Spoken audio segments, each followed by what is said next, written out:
First Light for MAVEN, presented by Science at NASA.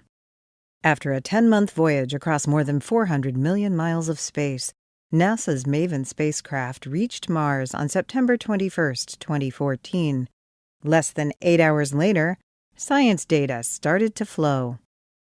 Our Imaging Ultraviolet Spectrograph, IUVS, obtained these false color images of Mars on September 22nd, says Nick Schneider, who leads the instrument team at the University of Colorado. They trace the distribution of hydrogen and oxygen in the Martian atmosphere. MAVEN is on a mission to investigate a planetary mystery. Billions of years ago, Mars was blanketed by an atmosphere massive enough to warm the planet and allow liquid water to flow on its surface. Life could have thrived in such an environment. Today, however, only a tiny fraction of that ancient air remains, leaving Mars a desiccated wasteland. What happened to the atmosphere of Mars?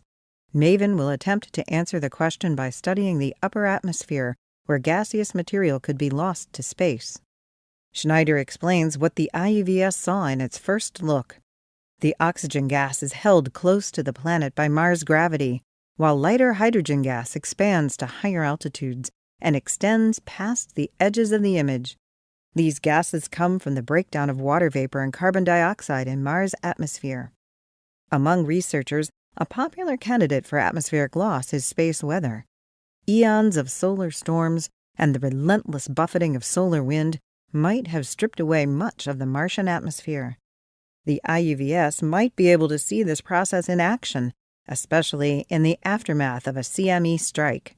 A CME, or coronal mass ejection, is a billion-ton cloud of ionized gas blasted away from the sun.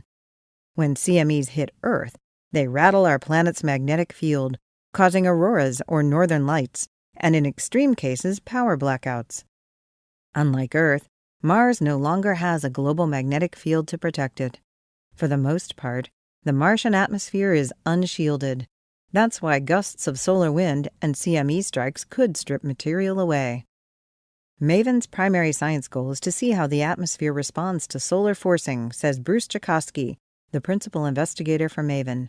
So, on the one hand, a CME might strip the outermost layers of the atmosphere. On the other, it might also energize the atmosphere below and repopulate the extended atmosphere with a lot of new material. Either way, he says, we expect to see something. The instrument is also capable of observing Martian auroras. Here on Earth, auroras ring the magnetic poles north and south. Mars, however, has a different magnetic structure. There is no coherent global magnetic field. Instead, Mars has a patchwork of magnetic umbrellas that sprout out of the surface in hundreds of places all around the planet. When Martian auroras occur, they would appear in the canopies of those umbrellas. We are on the edges of our seats, hoping for MAVEN's first detection, says Schneider. Having just reached Mars, MAVEN is still in its commissioning phase. Instruments are being checked out, the spacecraft's orbit is being adjusted. The fact that data are already arriving at Earth is an impressive achievement. This is just the beginning.